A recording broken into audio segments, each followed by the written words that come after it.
Mr. Holmes, for your years of service to this country, and I appreciate y'all being here today. Throughout this process, I have said that I want to learn the facts so we can get to the truth. So why are we here? Because of two things that occurred during the President's July 25th phone call with Ukrainian President Zelensky. The use of the phrase, "do us a favor," though, in reference to the 2016 presidential election, and the mention of the word Biden. I believe both statements were inappropriate, misguided foreign policy, and it's certainly not how the executive, current or in the future, should handle such a call. Over the course of these hearings, the American people have learned about a series of events that, in my view, have undermined our national security and undercut Ukraine, a key partner on the front lines against Russian aggression. We've heard of U.S. officials carrying uncoordinated, confusing, and conflicting messages that created doubt and uncertainty in Kyiv at a time when a new reformist administration has just taken office and was ready to fight corruption and work with us to advance other U.S. objectives. I disagree with this sort of bungling foreign policy. But through these hearings, many of my colleagues have unwittingly undermined the Ukrainian government by suggesting that it is subservient to the United States, and without the United States, they wouldn't be able to function. The Ukrainians, as you stated, Mr. Holmes, is in a hot war with Russia, and they are holding their own. We could benefit from the experience of the Ukrainians, not the other way around. While I thought the Intelligence Committee would actually be engaged in oversight of the intelligence and national security communities, unfortunately, we are not.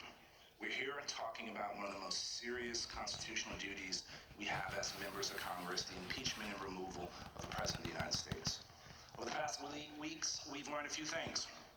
The officials on the July 25th call have many different opinions on whether the call was concerning or not, and just because Vice President Biden is running for president does not mean that corruption related to Burisma, Ukraine's largest natural gas company, and Americans' ties to it are not concerning. There's also a lot we do not know. We have not heard from Rudy Giuliani. We haven't heard from Hunter Biden. I'd like to know more about both of their activities, why they talked to whom and to whom. Despite promises from Chairman Schiff, we have also not heard from the whistleblower, something that can occur in a closed setting without violating his or her anonymity. We need to understand the motivations and level of coordination that happened prior to his or her submission of the complaint. Over the past few weeks, and even today, it's been reiterated. In 2017, the Trump administration made the decision to provide lethal defensive aid to Ukraine after the Obama administration refused to do so.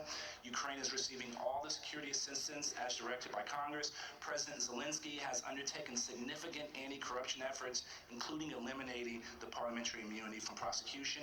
And, again, Mr. Holmes, you mentioned this today, under President Zelensky's leadership, we have finally seen some progress this fall towards ending the Russian occupation of eastern Ukraine. So where does this leave us? An impeachable offense should be compelling, overwhelmingly clear, and unambiguous, and it's not something to be rushed or taken lightly. I have not heard evidence proving the president committed bribery or extortion. I also reject the notion that holding this view means supporting all the foreign policy choices we have been hearing about over these last few weeks.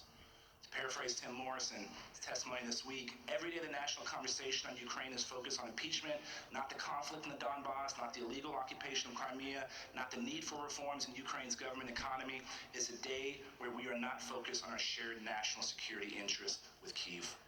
I hope that we won't let this very partisan process keep us from agreeing on how a free and prosperous Ukraine is important to the security of the Ukrainian people, the United States of America, and the rest of the world.